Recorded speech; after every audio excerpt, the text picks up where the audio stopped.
Hello everyone, मैं शुभम आप सभी का मैथोलिक्स चैनल पे स्वागत करता हूं। और आज हमारी प्रॉफिट एंड लॉस की सेकंड क्लास है। ठीक है, इससे पहली क्लास में हमने पूरा बेसिक्स जाना था कि प्रॉफिट लॉस में प्रॉफिट कैसे निकालते हैं, लॉस कैसे निकालते हैं, प्रॉफिट परसेंट कैसे निकालते हैं, लॉस परसेंट कैसे निकालते हैं, और कुछ क्वेश्चंस डिस्कस किए थे। उससे आगे के क्वेश्चंस हम आज डिस्कस करेंगे। और ये जो PDF है, इस PDF में मैंने काफ़ी क्वेश्चंस प्रैक्टिस के लिए डाले हुए हैं। और जो ये क्वेश्चन करा हूँ ये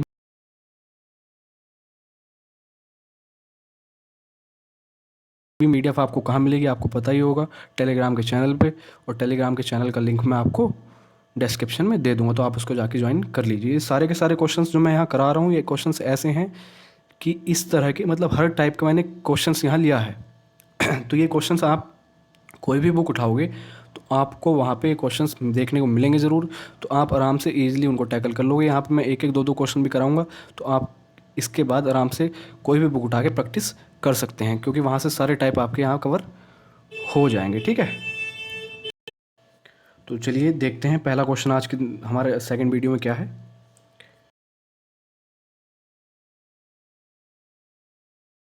there by gaining cost price of 3 copies, the cost price of copy is. एक किताब की 12 प्रतियाँ यानी कि कॉपी 12 कॉपी 1800 रुपये में बेची गई हैं, जिससे हुआ क्या है कि 3 कॉपियों के जितना उसको प्रॉफिट हुआ है। जिससे क्या हुआ है उसको कि 3 कॉपी के CP के जितना उसको प्रॉफिट हुआ है। तो उसकी हमको क्या बतानी है, लागत मूल्य यानी कि CP बताना है। एक बात बताइए, 12 कॉपियाँ थी, 12 कॉपियाँ थी, उसने जब 12 कॉपियों को बेचा तो उसको 3 कॉपी के CP के जितना हमको प्रॉफिट हुआ। तो CP को अगर हम कह दें कि CP 1 रुपये हो, मान लीजिए ऐसी रैंडमली कि CP हमने मान लिया 1 रुपये है एक कॉपी का कॉस्ट प्राइस, लागत मूल्य जो है उसका। तो 12 कॉपी जब उसने बेची तो कितना हो जाएगा, 12 रुपये उसका कॉस्ट प्राइस हो जाएगा। लेकिन उसको 3 कॉपियों के जितना फ़ायदा हो रहा है, यानी कि 3 रुपये का फ़ायदा हो रहा है उस पर, उसको कितने पे, 12 कॉपी बेचने पे। तो अगर 12 कॉपी उसने बेची तो उसको प्रॉफिट कितना होगा उसका, 15 रुपये होगा। विक्रय मूल्य कितना हो जाएगा, 15 रुपये हो जाएगा। ठीक है, और इस 15 की वैल्यू उसने कितनी दे रखी है क्वेश्चन के अंदर, 1800 दे रखी है। और 12 की हमसे पूछ रहा है कि 12 की नहीं, सॉरी, हमसे पूछ रहा है एक की वैल्यू कितनी होगी।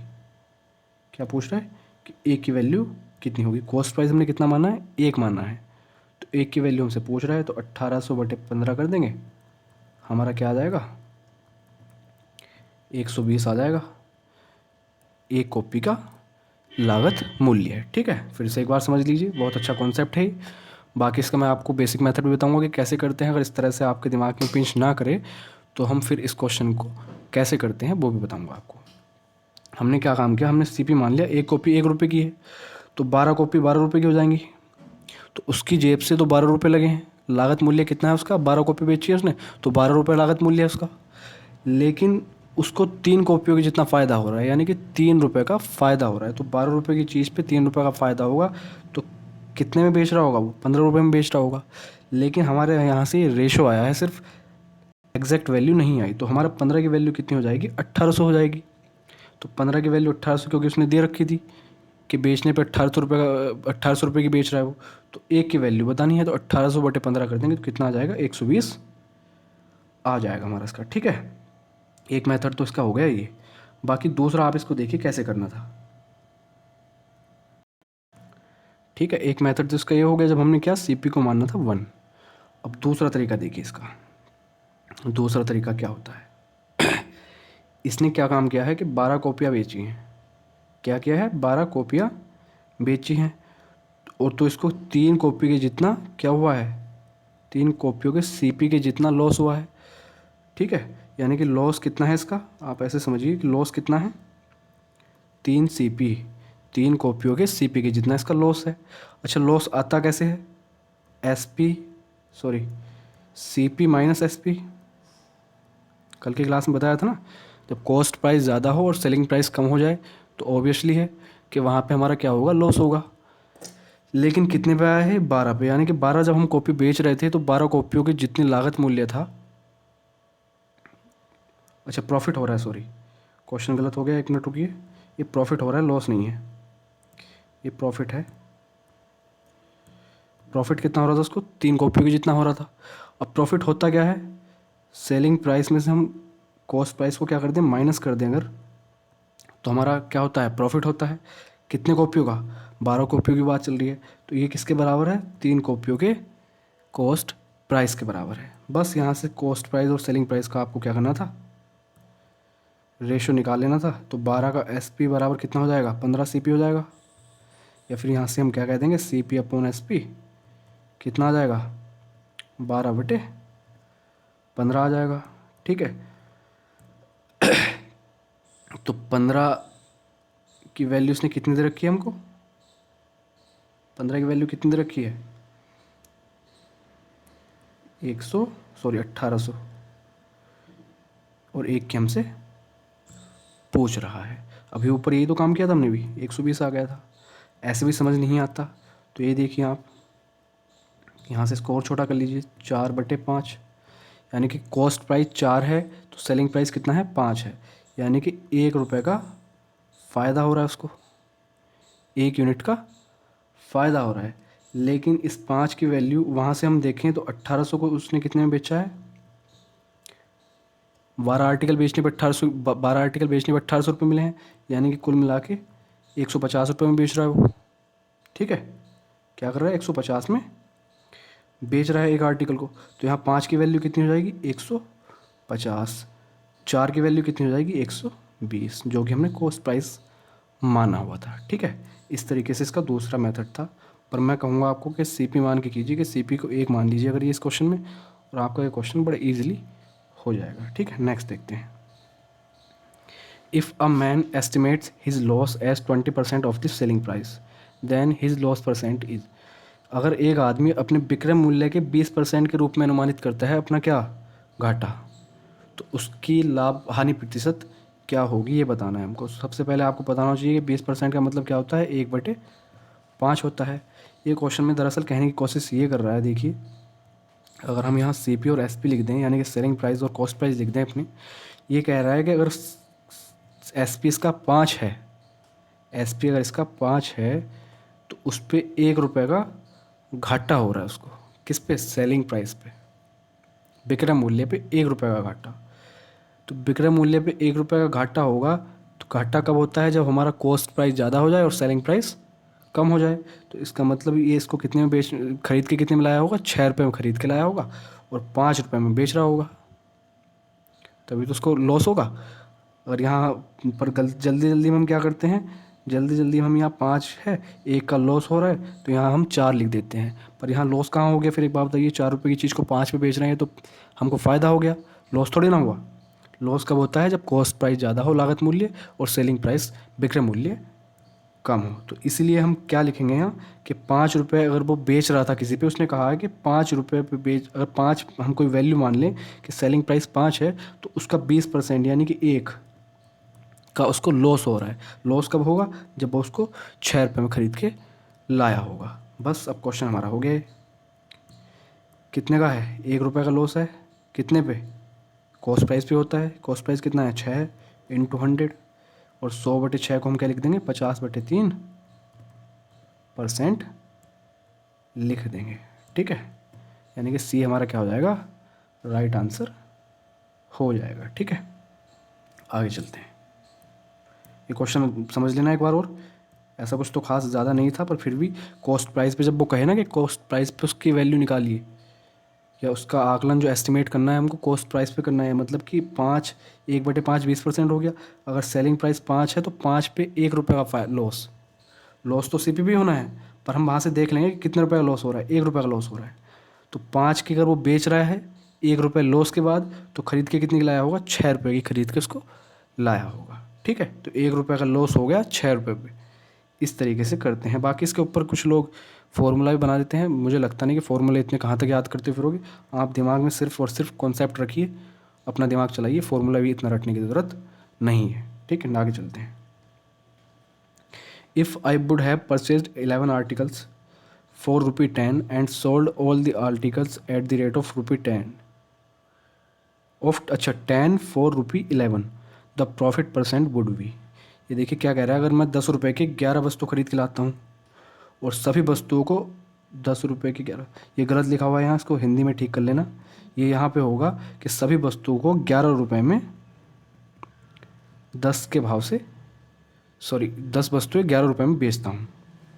पहले क्या कर रहा था, 10 रुपये में 11 वस्तुएं खरीद के ला रहा था, लेकिन अब 11 रुपये में 10 वस्तुएं बेच रहा है वो, तब उसका हमको क्या बताना है, प्रॉफिट परसेंट बताना है। ये बड़ा ही फेमस क्वेश्चन है, आपको हर बुक में मिलेगा और सभी इसको बड़े अच्छे से जानते भी होंगे। चलिए स्टार्ट करते हैं। ये देखिए, ऐसे लिख लीजिए पहले तो कि 10 रुपये में कितने खरीद के ला रहा था वो, 11 आर्टिकल खरीद के ला रहा था।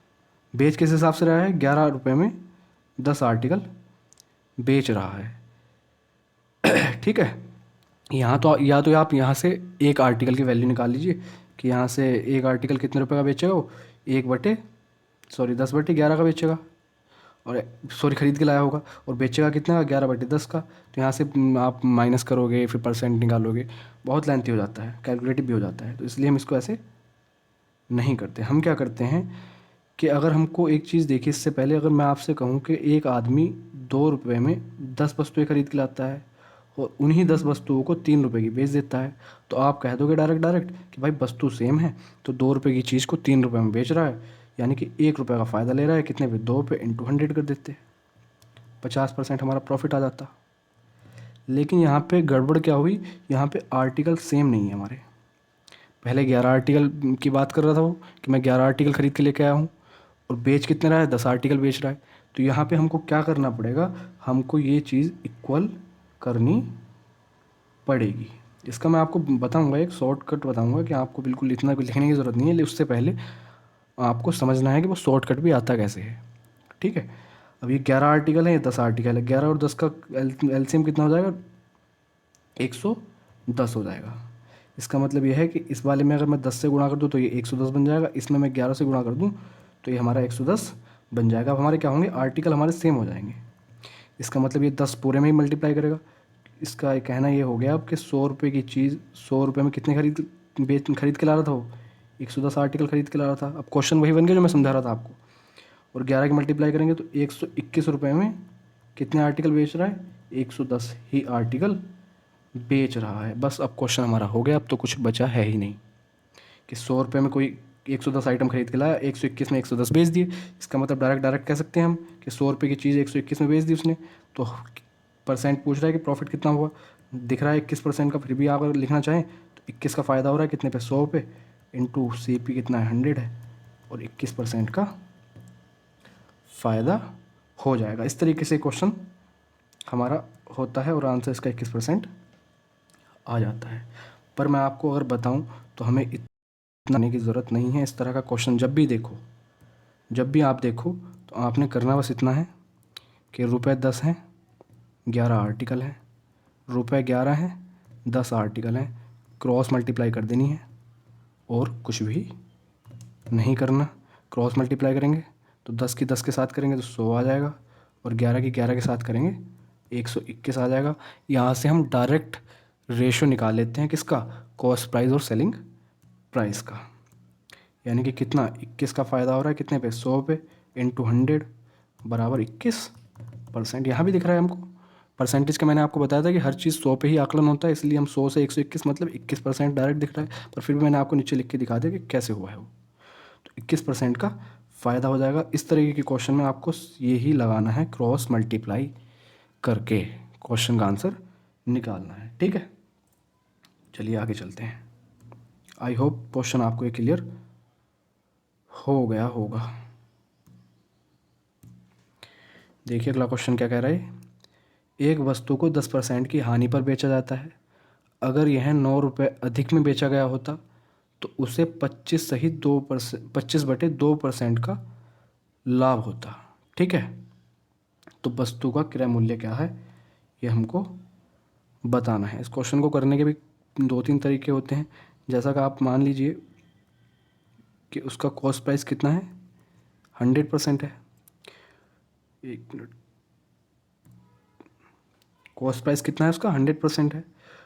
उसको जब 10% की हानि हुई तो उसने 90 में बेचा, 90 में बेचा होगा, 10% की हानि तो तभी होगी। फ़ायदा कितने का चाहिए उसको, 25/2% यानी कि 12.5% का फ़ायदा चाहिए। तो 100 की चीज़ को कितने में बेचना पड़ेगा? 112.5% में बेचना पड़ेगा। ठीक, कुल मिला के गैप कितना हो गया इनके बीच का? 22.5 का हो गया। 22.5% का अंतर आ गया यहाँ से यहाँ तक पहुँचने में। लेकिन इस 22.5 को उसने 9 रुपये से डिनोट कर रखा है। ये देखिए, उसने कहा ना कि 9 रुपये अधिक में बेचे, यानी कि 90% का जब वो बेच रहा था, 90% का जब वो बेच रहा था, यहाँ से अगर वो 9 रुपये फालतू में बेचना शुरू कर दे तो उसको 112.5% मिलना शुरू हो जाएगा, मतलब 12.5% का प्रॉफिट शुरू हो जाएगा। तो कुल मिला के गैप कितना है? 22.5% है। तो 22% की वैल्यू 9 है और 100% की वैल्यू हमसे पूछ रहा है, तो 900 बटे क्या हो जाएगा? 22.5%। ठीक, डेसिमल से हटाओ, पर जीरो लगा दो। किससे कटेगा ये? 25 से काट लो, या फिर 9 से काट लो, ऊपर आ जाएगा 1000 और नीचे क्या आ जाएगा? 25। इससे इसको डिवाइड लगाओगे तो कितना आ जाएगा? 40%। 40% का क्या हो जाएगा उसको? सॉरी, 40 रुपये क्या हो जाएगा उसका? परसेंट नहीं, सॉरी गलत लिख दिया मैंने नीचे।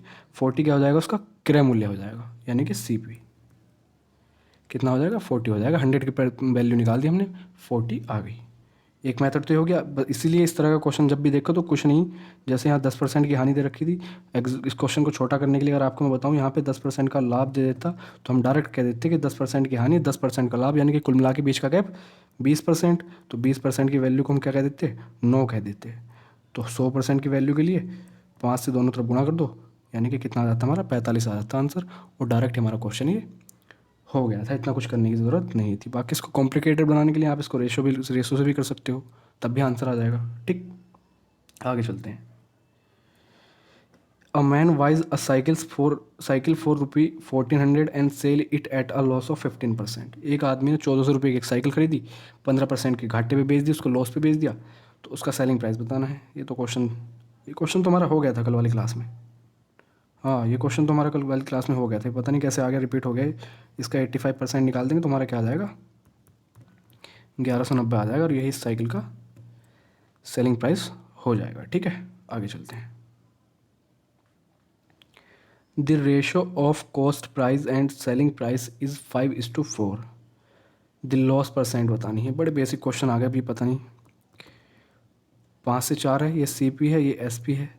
तो हमको दिख रहा है कितने का लॉस हो रहा है? एक का लॉस हो रहा है कितने पे? कॉस्ट प्राइस पे होता है लॉस या प्रॉफिट, तो इंटू 100, यानी कि कितना आ जाएगा? 20% का लॉस हो जाएगा। ठीक है, आगे बढ़ते हैं। बेसिक क्वेश्चन है बिल्कुल। एक व्यक्ति 1 रुपये में 5 पेंसिल, अच्छा, एक व्यक्ति 1 रुपये में 5 पर कुछ पेंसिल खरीदता है। अच्छा, 5 पेंसिल 1 रुपये में मिलती हैं, तो उसके हिसाब से कुछ पेंसिल्स खरीदता है, और फिर 1 रुपये में 3 पर उन्हें बेचता है। ठीक है, तो लाभ प्रतिशत क्या होगा, हमको यही बताना है। तो बस क्वेश्चन अभी पीछे मैं आपको बता के आ रहा हूँ कि 1 रुपये में 5 पेंसिल खरीद रहा है, और 1 ही रुपये में कितनी पेंसिल बेच रहा है? 3 बेच रहा है। तो मैंने भी पीछे आपको क्या बताया था कि ऐसे करके क्रॉस मल्टीप्लाई कर दीजिए, अगर कर दीजिए, 3 × 1 = 3 हो जाएगा, और 1 × 5 = 5 हो जाएगा, यानी कि 3 से 5 हो जाएगा उसकी CP और SP के वैल्यू। इसका मतलब क्या हुआ? 2 रुपये का प्रॉफिट हो गया, कितने पे? 3 रुपये पे, इंटू 100 बराबर क्या आ जाएगा? 200/3% आ जाएगा। ठीक, बाकी आप इन आर्टिकल को इक्वल भी कर सकते हो, आंसर फिर भी सेम ही आना है। ठीक है, 200/3% इसका प्रॉफिट हो जाएगा। नेक्स्ट चलते हैं। If selling price of an article is 8/5 times it's cost price, यानी कि किसी वस्तु का विक्रय मूल्य उसके क्रय मूल्य का 8/5 गुना है, तो आपको क्या बताना है? उसका लाभ बताना है। आप जब ज़्यादा अच्छी प्रैक्टिस कर लोगे तो आपको डायरेक्ट दिख जाएगा 60% का हो रहा है, क्योंकि वैल्यू 5 से 8 हो रही है। पर फिर भी अगर इसको लिख के दिखाना होगा कि कैसे लिखना है, तो हम ऐसे लिख के दिखाएंगे कि सेलिंग प्राइस जो है क्या है? 8/5 है, किसका? कॉस्ट प्राइस का। तो यहाँ से CP और SP का रेशियो कितना आ जाएगा? 5/8 आ जाएगा, मतलब 3 रुपये का फ़ायदा हो रहा है, कितने पे? 5 पे, इंटू 100 इक्वल्स टू क्या करेंगे, 20 बार जाएगा, 20 या 60% का क्या हो जाएगा उसको प्रॉफिट हो जाएगा। यही इस क्वेश्चन के अंदर इसने पूछा था। ठीक है, आगे चलते हैं। The price of coal is increase by 20%, by what percent a family should decrease its consumption so that expenditure remain same. इसके ऊपर मैंने एक पर्टिकुलर वीडियो पूरी परसेंटेज में बनाई हुई है, आप उसको जाके देख सकते हैं। दो दो फॉर्मूले भी लिखवाए हुए हैं। ठीक है, वही फार्मूला मैं आपको यहाँ लगा के बताऊँगा अभी कि जब एक्सपेंडिचर सेम हो। प्रोडक्ट कॉन्स्टेंसी वाली वीडियो है, उसके आगे एक दो क्वेश्चन और भी आने वाले हैं। तो प्रोडक्ट कॉन्स्टेंसी जब मैंने कराया था, वो वीडियो बनाई थी, तो उस टाइम पे आपको बताया था कि इसका यूज हम प्रॉफिट लॉस में भी करेंगे। जैसे कि इस क्वेश्चन की बात करें, हम ये क्या कह रहा है कि कोयले की कीमत में 20% की बढ़ोतरी हुई है, तो एक परिवार अपनी उपभोग यानी कि खपत को कितना कम करे कि उनका जो खर्च है वो समान रहे। मैंने बताया था प्रोडक्ट कॉन्स्टेंसी में जब खर्च समान हो, या फिर इस तरीके से हमको कोई दे रखा हो कि वृद्धि हो रही है और किसी चीज़ में कमी पूछ रहा है, तो कमी बराबर मैंने आपको फॉर्मूला लिखवाया था कि 100 इंटू जो वृद्धि दे रखी है वो अपॉन प्लस वृद्धि, जब क्या पूछ रहा हो, वो कमी पूछ रहा हो। अच्छा, इसी तरीके से दूसरा क्वेश्चन क्या बनता है कि वो आपको कमी देगा और कहेगा कि कितनी बढ़ोतरी की जाए कि कंजम्पशन एक्सपेंडिचर सेम रहे। अगर कीमत में मान लीजिए 20% का नुकसान बहुत थी कमी होती, तो ये कहता है कि एक्सपेंडिचर को रिमेन रखने के लिए उनका खर्च हमको कितना बढ़ाना पड़ेगा। तो बढ़ाते टाइम फिर हम फॉर्मूला क्या यूज करते हैं, 100 into decrement upon 100 minus decrement. आता कहाँ से है या इसका क्या कॉन्सेप्ट है, वो सारा कुछ मैंने परसेंटेज में आपको बता रखा है। तो यहाँ बार बार रिपीट करने का कोई फ़ायदा नहीं बनता। फिर हमको क्या बताना है, हमको तो ये वाला इस्तेमाल करना है, डिक्रीमेंट बताना है। तो 100 इंटू 20 अपॉन 100 प्लस 20 करेंगे तो यानी कि 120 हो जाएगा। जीरो से जीरो ये 6 बार जाएगा। यहाँ से हमारा 50/3 क्या आ जाएगा, परसेंट का हमको क्या करना पड़ेगा, उसकी खपत में कमी करनी पड़ेगी उस फैमिली की खपत में। एक्सपेंडिचर अगर सेम रखना है, तो मैं फिर से बता दूँ, प्रोडक्ट कॉन्स्टेंसी वाली वीडियो है परसेंटेज की, उसमें बहुत अच्छे से मैंने कॉन्सेप्ट क्लियर किया है, जिसका यूज बहुत जगह होता है, प्रॉफिट लॉस में भी, यहाँ परसेंटेज में भी होता है ना, और कई जगह पे मैंने आपको बता रखा है कि वहाँ भी होता है। जैसे कि रेक्टेंगल वगैरह के क्वेश्चन आते हैं, उसमें एरिया सेम करेगा। तो पूरा कॉन्सेप्ट मैंने बड़े अच्छे से वहाँ एक्सप्लेन किया हुआ है, आप उसको ज़रूर देखिए जाके, फिर आपको सारी चीज़ें क्लियर हो जाएंगी। नेक्स्ट चलते हैं। और ये जो फॉर्मूले लिखवाए मैंने दोनों, एक केवल और केवल यहीं पे काम नहीं करेंगे, जहाँ पे भी इस तरह का क्वेश्चन बनेगा कि कोई थर्ड चीज़ हमको रिमेन सेम रखनी है उनका प्रोडक्ट की, किसी दो प्रोडक्ट की वैल्यू को, तो वहाँ पे हम इस फॉर्मूले का, इन दोनों का इस्तेमाल कर सकते हैं। ठीक है, जैसा मैं कहना चाह रहा हूँ कि प्राइस इनटू क्वांटिटी बराबर क्या होता है, एक्सपेंडिचर होता है। एक्सपेंडिचर सेम है तो हमारे पास प्रोडक्ट किस किस की बची, प्राइस इनटू क्वांटिटी की। तो प्राइस और क्वांटिटी का ही पूछेगा वो हमेशा, जब भी पूछेगा, या किसी भी दो वैल्यू, ऐसी दो वैल्यू जो तीसरी के इक्वल हो और तीसरी दोनों कंडीशन में सेम हो, तो एक बार वो कमी देख के बढ़ोतरी पूछ लेगा और फिर बढ़ोतरी देख के कमी पूछ लेगा। तो आपको ये दोनों फॉर्मूले याद रखने हैं। ठीक, आगे चलते हैं। 100 oranges are bought for ₹350 and sold at the rate of ₹48 per dozen। ठीक है, द परसेंटेज ऑफ प्रॉफिट और लॉस इज, 100 संतरे 350 रुपये में खरीद के लाए लाए जाते हैं। ठीक, और 48 रुपये प्रति दर्जन की दर से उनको बेच दिया जाता है। ठीक है, तो यहाँ से हमको क्या बताना है कि लाभ या हानि बताओ। कितना, 350 रुपये में कितने आ रहे हैं, 100 संतरे आ रहे हैं। ये क्या है, कॉस्ट प्राइस की बात चल रही है, इतना उसने लागत लगाई। बेच किस हिसाब से रहा है वो, 48 रुपये में एक दर्जन यानी कि 12 आर्टिकल बेच रहा है वो। ठीक है, यहाँ से इसको थोड़ा ऊपर वाले को छोटा कर लेते हैं, ये जीरो हटा दो। इसका मतलब अब क्या हो गया कि 35 रुपये में 10 आर्टिकल खरीद के ला रहा था और 48 रुपये में 12 आर्टिकल बेच रहा है। तो इसके बाद आप क्रॉस प्रोडक्ट वाला भी लगा सकते हो, जो मैंने आपको बताया था, ऐसे करके, है ना, उससे भी हो जाएगा।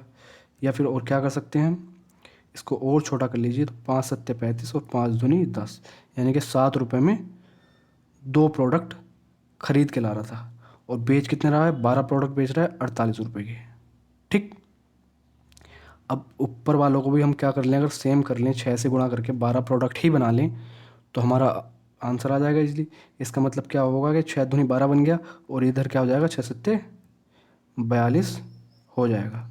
यानी कि 42 रुपये में कितने आर्टिकल खरीद के ला रहा था वो, 12 आर्टिकल खरीद के है, 12 आर्टिकल 48 रुपये की बेच रहा है। तो डायरेक्ट बन गया हमारे पास क्या कि 42 रुपये उसने खर्च किए और 48 रुपये कमा रहा है, यानी कि 6 रुपये की उसको फ़ायदा हो रहा है। कितने पे, 42 पे इंटू 100 बराबर क्या हो जाएगा 100/7% का उसका क्या हो जाएगा प्रॉफिट हो जाएगा। ठीक है, D is the correct answer. मैंने इस तरह के 2-3 क्वेश्चन पीछे करा दिए हैं, कोई भी कॉन्सेप्ट लगाइए आप, इजीली आपका आंसर आ जाएगा। पर हाँ, यहाँ पे हमें यही लगाना था कि 0 से 0 काट दिया, वैल्यू को छोटा करना था सिर्फ और सिर्फ। ठीक है, तो चलिए आज की क्लास हमारी यहीं पे समाप्त करते हैं। 10 क्वेश्चन हमारे कंप्लीट हो गए, अभी आगे 10-12 क्वेश्चन और बचे हुए हैं अच्छे अच्छे। ठीक है, उसके बाद हम डिस्काउंट वाली क्लास करेंगे एक पूरी पूरी। उसके बाद हम एक वीडियो कोशिश करेंगे कि जो कैट में क्वेश्चंस आए हुए हैं उसके ऊपर तैयार कर लें। ठीक है, क्योंकि कैट में किस तरह के क्वेश्चंस आते हैं आपको भी जानकारी हो जाएगी और क्वेश्चंस का लेवल क्या होता है। अच्छे अच्छे क्वेश्चंस आते हैं तो आपके कॉन्सेप्ट वहाँ पे और भी अच्छे से क्लियर हो जाएंगे। अभी क्या है कि हमने ये कल की क्लास पढ़ी थी, एक जो लास्ट वाली क्लास थी एचसीएफ एलसीएम की, इसमें बेसिक प्लस कुछ क्वेश्चंस देखे थे। आज की क्लास में हमने इस तरह के क्वेश्चंस और नए नए क्वेश्चंस देख लिए, इनकी आपको प्रैक्टिस करनी है। प्रैक्टिस के लिए आपको सारा कंटेंट टेलीग्राम के चैनल पे मिल जाएगा, वो चैनल का लिंक मैं आपको डिस्क्रिप्शन में दे दूँगा। ठीक है, और नेक्स्ट क्लास एक और जो बची उसमें कुछ और क्वेश्चंस बचे हुए हैं कुछ टाइप के, उस तरह के क्वेश्चंस कराने के बाद प्रॉफिट लॉस हमारा यहाँ पे कंप्लीट हो जाएगा। डिस्काउंट बचेगा, डिस्काउंट की वीडियो भी उसके बाद बना लेंगे। ठीक है, जो बाकी जो बेसिक क्वेश्चंस होते हैं प्रॉफिट लॉस और परसेंटेज लॉस और परसेंटेज प्रॉफिट पे, वो सारे के सारे नेक्स्ट वाली क्लास में हमारे कंप्लीट हो जाएंगे। तो चलिए ठीक है, मिलते हैं नेक्स्ट वीडियो में, बने रहिए। Thank you so much.